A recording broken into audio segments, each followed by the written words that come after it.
very special people, Future House Music. It's okay. I thought you were going to say your name.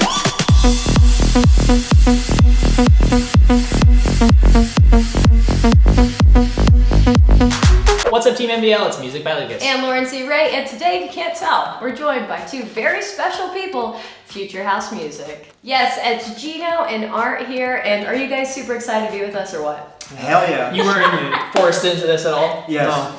Yes.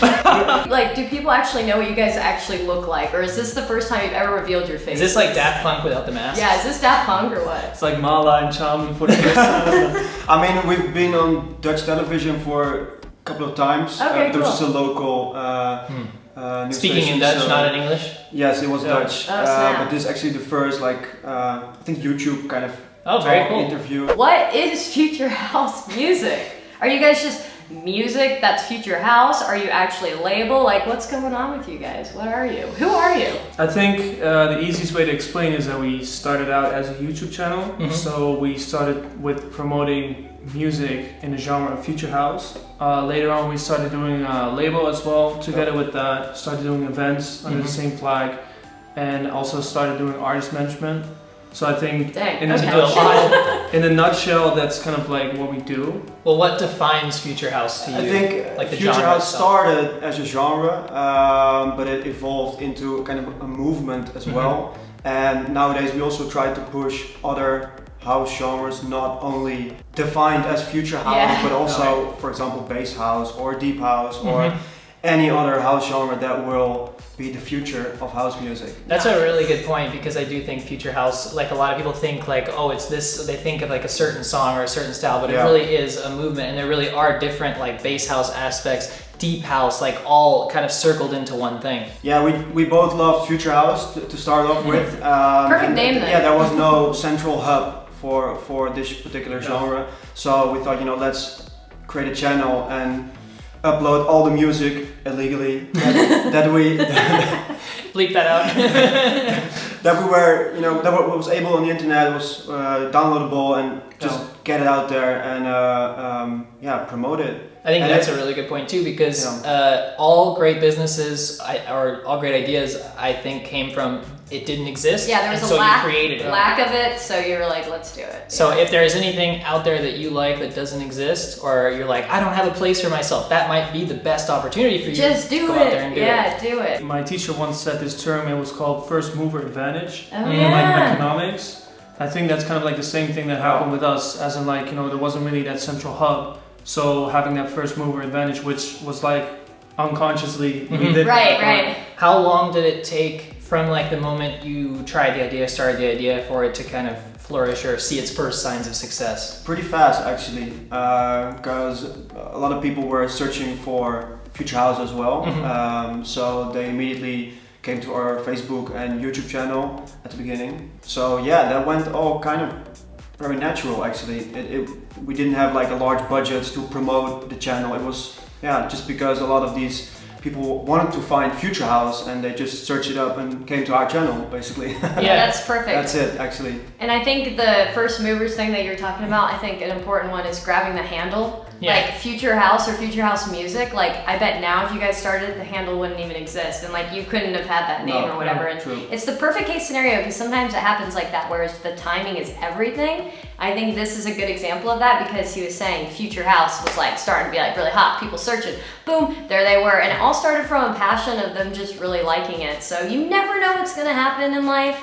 You just got to do what you're passionate about, and stuff can happen. And then also you have to be like really diligent, smart, and obviously like learn some business, because you can't just, but. So like the Future House channel is starting to grow, YouTube, Facebook, like in that moment when it was first starting to grow and you were first starting to see these signs of success, what was going through your mind? Like what was... I don't know. It was just it was and it is still a hobby as well. So I think It's still a hobby?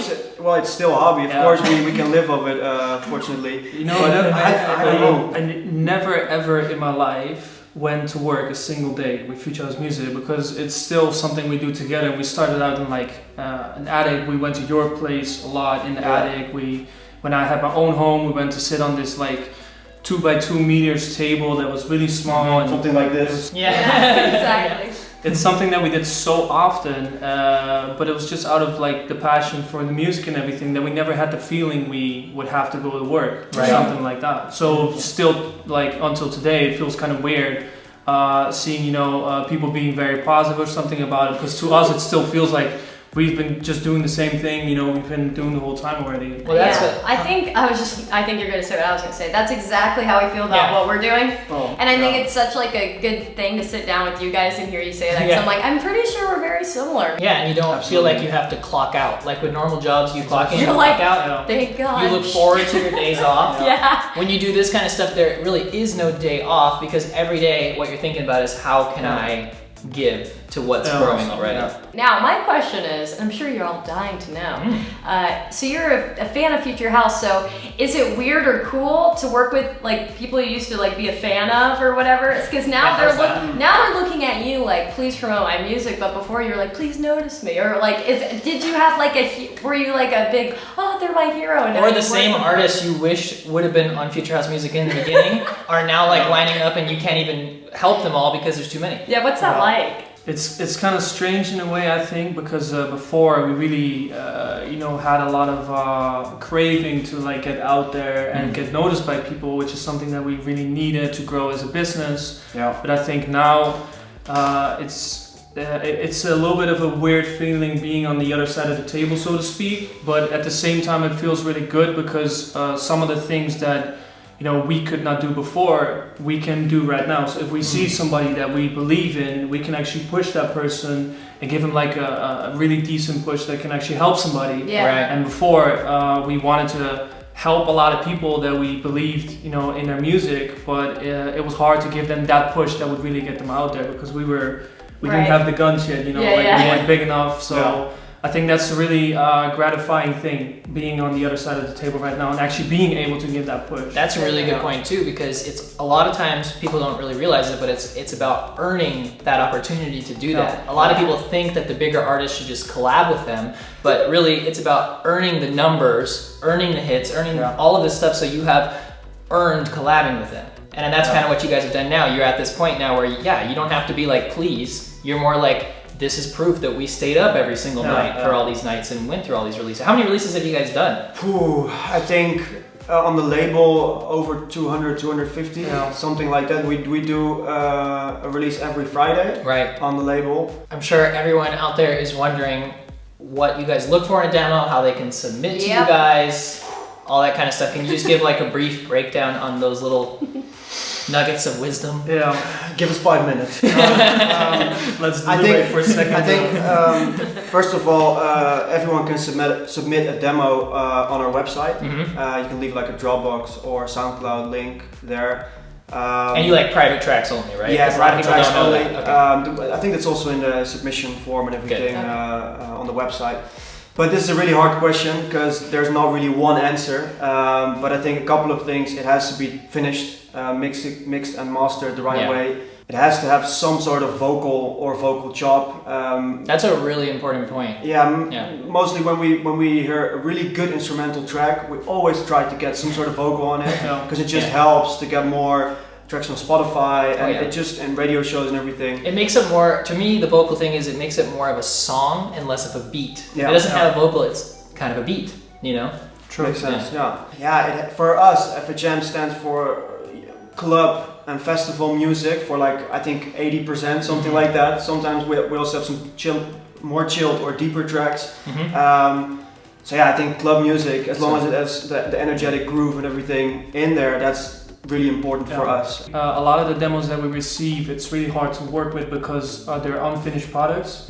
So sometimes people would have an idea, they start working out the idea, and then they send it over because they want to get our opinion or something. But it's really hard for us to give feedback on a song that's still like just some quick drums, a quick melody and stuff like that. There's so many factors that still come into place. It's hard for us to say like, yes, it's good or it's bad. A label is not a place to get feedback from, and I think a lot of people don't 100% realize that. And so that's why it's important, like producers team, just having a good group of friends that you can work with that will be able to tell you if a song is ready. Because when you send a song to a label, this is like your reputation. Like this is, because you're gonna, if a song was really good or if a song was pretty good, whatever, you might remember the name, especially if it's like a memorable name. And what can really help as well is if your track, which is unreleased of course, has already received some DJ or radio or blog support, for example. it really helps making a decision. Yeah, because at the end of the day, you guys are a business. Yeah. So if you, it's like showing. If you're like in a different, like a traditional business setting, it's like showing testimonials. Yeah. Like this company approves this like it's important. Yeah. What is the future of future house music? Like what's next? I couldn't help myself.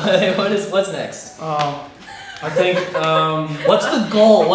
Everyone always goes, what's the end goal? And I'm always like, I like the journey. Like I like how Art just shook his head. I don't know. And you go. Well, it's kind of like it was a blindsided question because it's so big and so important. Yeah, it really is broad. Shit, how are we gonna answer this? But I think as a business, what we've been working on a lot is we've been trying to expand our team. Mm-hmm. So we've been hiring the first couple of people now, which is quite a big step for us. You know, coming from the attic, doing this behind our laptops, you know, late at night and stuff like that. So.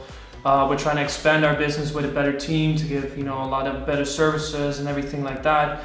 But I think for Future House Music as a brand, and let me know if you agree on this as well, I think it's to strive forward because Future House is always changing and expanding ever from the beginning that it started. Immediately had like subgenres coming out and everything like that. So what we're just trying to do is just keep up with all the changes. And also be ahead of all the changes in the future as well. Yeah. So it's a little bit corny and cheesy, but we're really focused on the future here with Future House. There it is. I mean, it may sound silly, but it's almost like Future House is progressive house because it is, in my opinion, the genre that is progressing the most. Yes, that's correct. And that's pretty much awesome. that's pretty much it, guys. Awesome, guys. Thank you. We'll see you soon. We'll see you soon. Like after this, you know, we'll see you. We'll go right outside and get our first beer. There it is. All right, guys. Bye. Bye. See ya.